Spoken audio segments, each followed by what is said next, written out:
Vamos falar dos nossos Supremes. Nessa semana, por unanimidade, a primeira turma do STF tornou mais 7 denunciados réus por tentativa de golpe de Estado.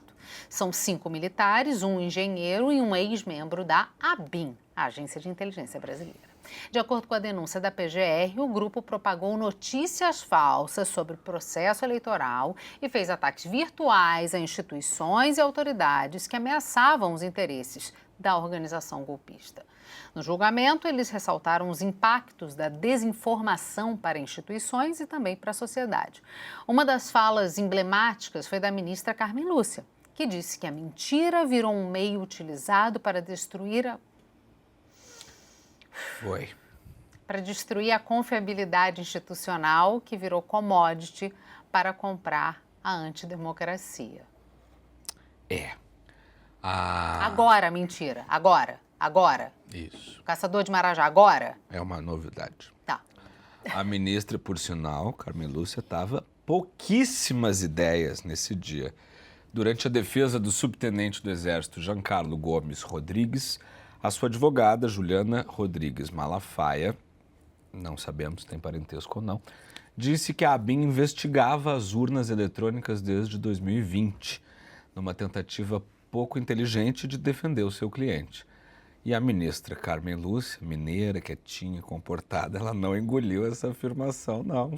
Carmen Lúcida. Acontece, excelências, que desde julho de 2020, a própria ABIN, legalmente ou ilegalmente, não entro no mérito aqui, porque eu não sou advogada da ABIN, não estou defendendo a ABIN. Mas legalmente ou ilegalmente, a própria ABIN, desde julho de 2020, já investigava urnas. Já investigava notícias falsas que estavam na imprensa e que veiculavam à torta e à direita e sem nenhum tipo de controle. Infelizmente, as fake news aconteceram nessa última eleição. Então, não foi Giancarlo quem produziu qualquer tipo de notícia ou disseminou esse tipo de notícia. A ABIN já investigava isso desde julho de 2020. Essas notícias que a acusação traz não foram produzidas com o uso do First Mile. Essas notícias que Giancarlo, de fato, pesquisou, foram pesquisas feitas em fontes abertas, já haviam sido, inclusive investigadas e analisadas pela própria ABIN, e elas não foram postadas pelo denunciado, conforme está escrito na própria denúncia. Não foi o denunciado quem postou. Eram notícias que já existiam. Então, a acusação tenta trazer que Giancarlo inventou e veiculou e promoveu atos do dia 8 e promoveu o golpe de Estado e tentativa de abolição do Estado Democrático de Direito por conta das notícias que ele falsamente produzia com o uso do First Mile dentro da agência, a pedido de ramagem. Não há esse liame. A acusação não conseguiu comprovar que isso tudo foi feito por Giancarlo. Essas notícias já existiam. As próprias notícias que a acusação traz nos autos relacionadas à conversa de Giancarlo com outro denunciado são notícias que já vêm encaminhadas, são notícias que já existiam. Giancarlo não produziu nada novo, Giancarlo não reinventou nenhuma fake news. Mas compartilhou. São esses os esclarecimentos da defesa, que segue à disposição de Vossas Excelências para o que preciso for, e pede a rejeição da denúncia. Senhor presidente. Pois não, ministra Carmen. Se o relator me permitir, eu queria só fazer uma questão. Pois não. Eu queria que a nobre advogada, a quem eu cumprimento cumprimento todos os advogados, senhor presidente, senhores ministros, senhora vice-procuradora, subprocuradora-geral,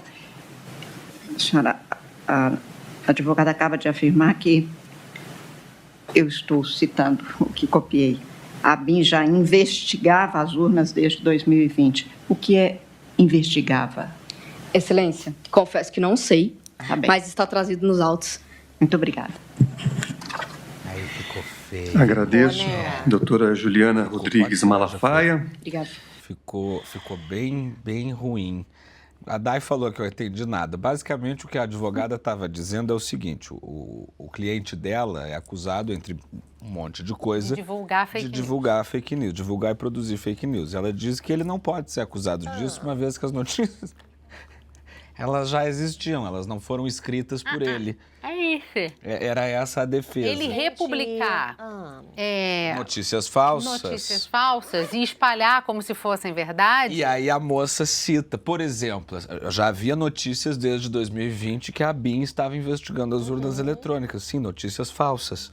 É isso. É isso que a ministra pergunta. Ela está quase o que reforçando. É exatamente investigar. É isso. Eu não sei. Tipo, a ABIN estava investigando. Quando a senhora diz que a ABIN investigava, o que a senhora está querendo dizer? Eu não sei dizer. Eu não sei dizer. Estava nos autos. Nos autos da Lapa. Da cabeça dela. E o demônio estava mesmo solto lá nos corredores do Supremo nessa semana. Quem não estava muito para brincadeira eram os ministros Flávio Dino e André Mendonça, que tiveram uma discussão acalorada durante o julgamento de uma ação que questiona o aumento de pena para crimes cometidos contra a honra de funcionários públicos em razão de suas funções. A lei estabelece que esse contexto pode agravar a punição em 1/3 da pena para os crimes de injúria, calúnia e difamação. O relator da ação é o ministro Luiz Roberto Barroso, presidente da Corte, que votou para que só o crime de calúnia, que é quando alguém é imputado falsamente de um crime, tenha pena aumentada.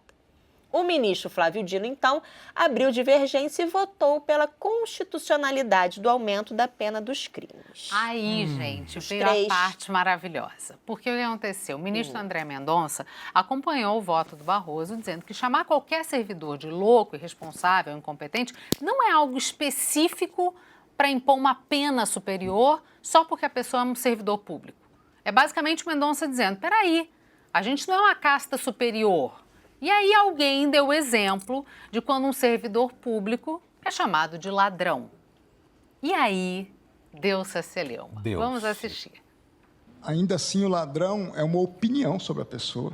Não é um fato específico. Ministro André, para mim é uma ofensa grave. Eu não admito que ninguém me chame de ladrão. Eu vou formar Vossa Excelência. Ela vai porque responder. Essa tese da moral flexível que inventaram não existe é a moral tese que degrada o serviço público e desmoraliza o Estado. Não. Eu quero só informar Vossa Excelência que, por favor... Não, a pessoa vai responder pelo crime. Consignemos todos que eu não admito. Na minha ótica, é uma ofensa gravíssima. Não é crítica. Bom, o que a gente está se dizendo é que chamar alguém de ladrão, se for o cidadão não puder chamar um político de ladrão... E ministro do Supremo pode? Eu não sou distinto dos demais. Tá. Ela vai responder... Se o advogado subisse nessa tribuna e dissesse que Vossa Excelência é ladrão, eu ficaria curioso para ver a reação de Vossa Excelência. Ou por um crime, na mesma pena que qualquer cidadão teria o direito de ser ressarcido na sua honra por um apenamento. Ministro André, você... Sob pena de eu ter que concordar com o André Mendonça? Não, mas é isso, tipo é isso que o Brasil é isso que o Brasil obriga a gente a fazer. Desculpa, eu sou servidor público e eu não posso ser chamado de coisas que eu não quero. Não. E eu merece uma punição diferente porque ele está xingando, porque é o xingamento ao servidor público que desmoraliza o serviço público. Não é o que é feito pelo serviço público. E é por ser servidor... Não tem lógica, né? Não tem lógica. O que ele defende é que por ser servidor público, a pessoa, ela automaticamente não pode ser ofendida. Não, ou se for ofendida, a pena tem que ser maior. Na verdade, o que ele está dizendo é, você ofender um servidor público é pior do que você ofender um cidadão comum. Isso. O servidor público vale mais, de fato, no meu bolso. Isso, no de todo mundo, E desculpa, ministro Dino, o que faz as pessoas terem um pé atrás com as instituições públicas e com os servidores públicos, muitas vezes é o trabalho mal feito de servidores públicos. Não, e eu vou fazer aqui um lembrete também, mas deixa eu contextualizar. Depois do embate, o ministro Supremo do Supremo, Alexandre de Moraes, o Xandão, defendeu, claro, o aumento da pena. Ah, tá. Ele disse que isso é uma proteção das instituições e que não está em jogo a liberdade de expressão, de maneira nenhuma. De acordo com ele, as pessoas precisam saber o limite da crítica e saber também que a impunidade em relação aos crimes contra a honra gera automaticamente a possibilidade de agressões e que os criminosos se sentem incentivados. E ele endossou essa manifestação do Flávio Dino, é claro, o mesmo Flávio Dino que outro dia disse que acusar e ser acusado de ser nazista ou fascista não configura crime, porque isso faz parte do debate público. É um interessante ponto de vista, né? Me cansa muito, sabia? É na nossa cara. É na nossa cara. Não, e sem constrangimento nenhum. Sem constrangimento nenhum. É tipo, sim, somos melhores. Somos melhores. E as pessoas têm que realmente... A punição tem que ser maior quando xinga a gente. Isso. Porque somos instituição. Me atacar é atacar o poder judiciário. O senhor sabe com quem o senhor está falando? É exatamente isso. Disse a senhora de extrema esquerda. Disse a senhora do avião da American Airlines. Sabe quem não para...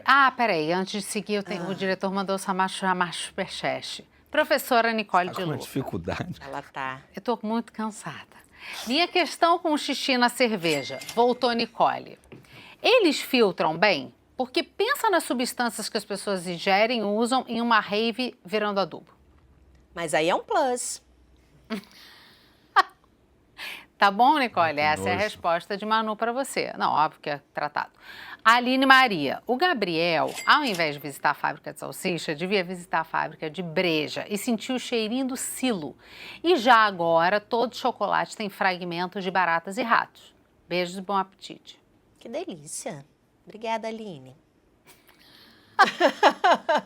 Muito inspirador, muito inspirador. Obrigada. Prazer.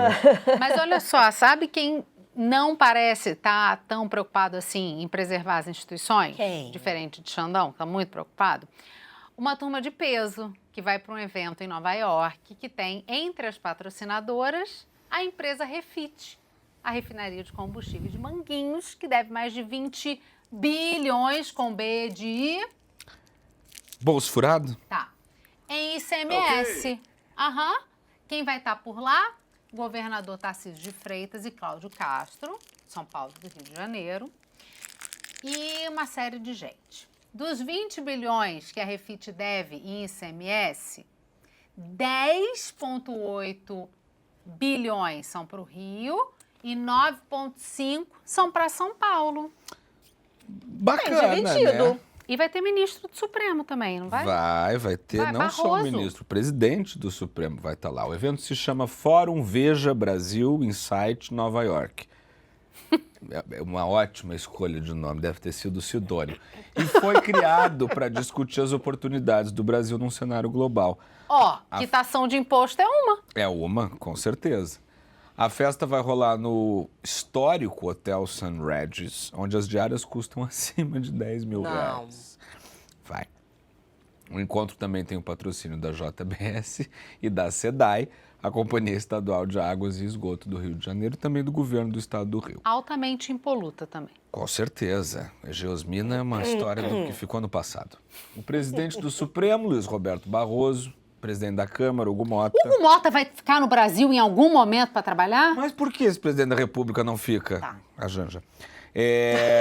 E o senador Ciro Nogueira, que também está em todas, eles todos também prestigiarão o evento patrocinado por Ricardo Magro, dono da refinaria, apontado pela Polícia Civil de São Paulo como um dos maiores sonegadores de impostos do Brasil. Que bom. E vai estar todo mundo lá, né? Vai. Então, aplaudindo. Claro. É um evento da Veja, da revista Veja. Fórum Veja Brasil Insight Nova York. Isso. Tá ótimo.